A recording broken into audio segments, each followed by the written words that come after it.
नमस्कार।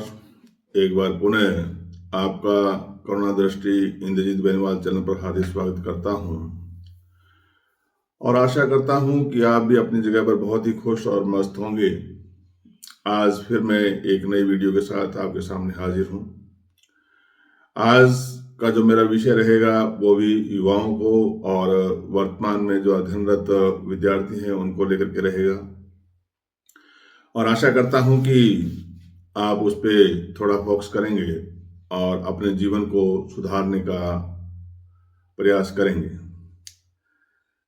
नहीं मोहताज गहनों का जिसको खूबी खुदा ने दी, देखो चांद कितना सुनहरा लगता है बिन गहनों के भी। निश्चित रूप से जिसमें हम ये कह सकते हैं कि जिसको खुदा की बख्शिश हो और जिसमें अपने कुछ करने की सामर्थ्य हो, उसको किसी जेवर की आवश्यकता नहीं होती है और वो ऐसा काम कर जाता है जो जिसको दुनिया याद करती है। मेरा संदर्भ स्वामी विवेकानंद जी को लेकर के था।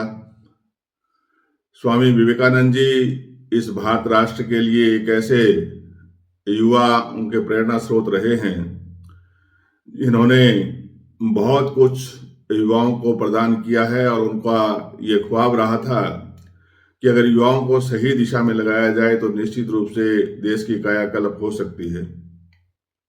और उसी संदर्भ में उन्होंने लिखा है कि इस संभव की सीमा जानने का तरीका क्या है।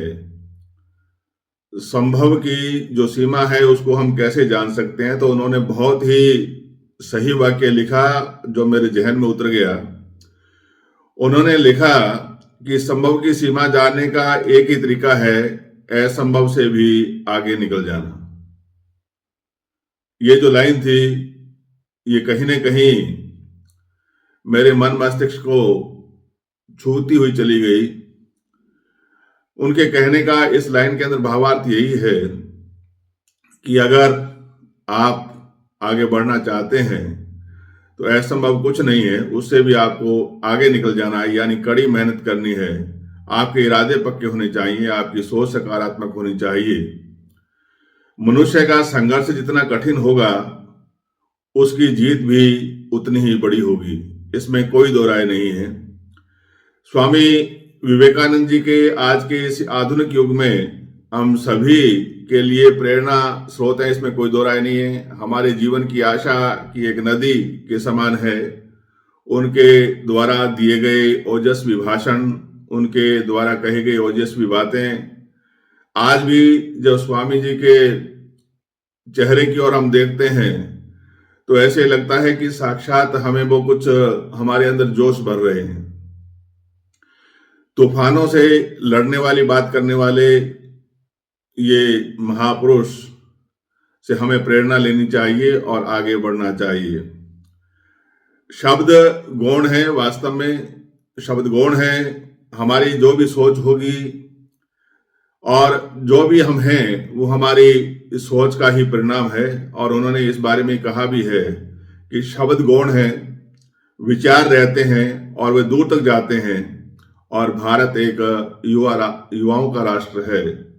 तो निश्चित रूप से हम ये कह सकते हैं कि हमें इस संदर्भ में आगे बढ़ना चाहिए। अगर हम ऐसे आगे नहीं बढ़ेंगे तो निश्चित रूप से हमारा जो देश है वो उस गति से विकास नहीं कर पाएगा जिस गति से हम चाहते हैं, क्योंकि आजादी के 76 साल बाद भी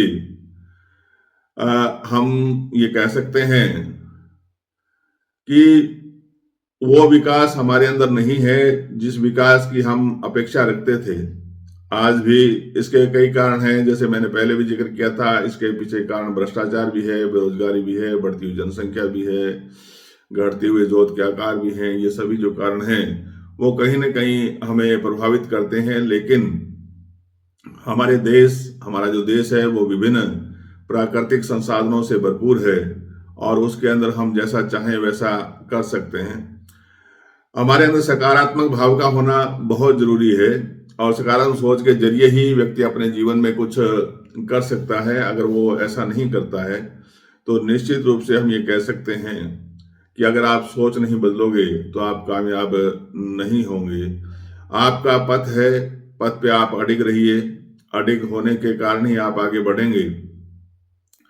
युवाओं को आज ये जो सोशल मीडिया है, इस पे जितने भी सामग्री परोसी जाती है वो सही सकारात्मक नहीं होती है। हालांकि अच्छी बातें भी इस मीडिया पे आती हैं, लेकिन कहीं न कहीं जो हमें परोसा जाता है या वो जो देखने के लिए हम मजबूर हो जाते हैं, वो हमारी सोच पे बहुत बुरा असर डालता है। और यही कारण है कि हम जिस उद्देश्य के लिए जाते हैं वो उद्देश्य पीछे रह जाता है और बातें अलग हो जाती हैं।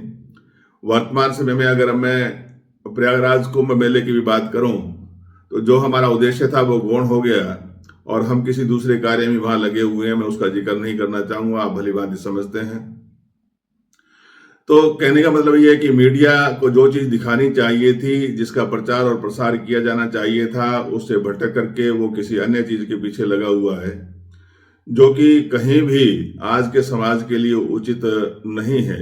वो जगह ऐसी नहीं है जहां पर कि इस तरह की वीडियो बनाई जाएं और वो दिखाई जाएं और समाज के अंदर फैलाई जाएं।